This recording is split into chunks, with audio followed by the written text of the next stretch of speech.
Praise the lord. ప్రభు పేరిట మీ అందరికీ శుభాభివందన తెలియజేసుకుంటున్నాను. ఈ దినము దేవుని యొక్క వాగ్దానం చూసుకున్నట్లయితే కీర్తన గ్రంథము 102వ అధ్యాయము 2వ వచనంలో చూసుకుంటే, నా కష్ట దినమున నాకు విముఖుడివై ఉండకుము, నాకు చెవి యొగ్గుము, నేను మరలిన నాడు త్వరపడి నాకు ఉత్తరమేమని దేవుని యొక్క లేఖనం సెలవిస్తోంది. ఇది దావీదు దేవునికి పెట్టుకుంటున్నటువంటి మొర. దావీదు ఎందుకు నా కష్ట దినమున నాకు విముఖుడివై ఉండకము అని చెప్పేసి ఎందుకు ప్రార్థన చేస్తున్నాడంటే, దేవుడు భూమి మీద నువ్వు ఏది విత్తుతున్నావో అదే నీకు వస్తుందని దేవుని యొక్క లేఖనం సెలవిస్తుంది.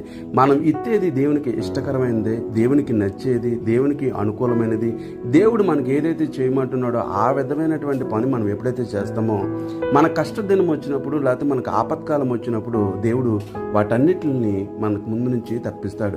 మనము దేవుని మాట వినకుండా, దేవుని యొక్క చెప్పిన నిబంధనలను పాటించకుండా, ఆయన ఆజ్ఞను మనం పాటించకుండా ఇష్టానుసారంగా తిరిగితే కనుక మన కష్టకాలం వచ్చినప్పుడు ఆయన అపహాసించే విధంగా ఉంటాడు.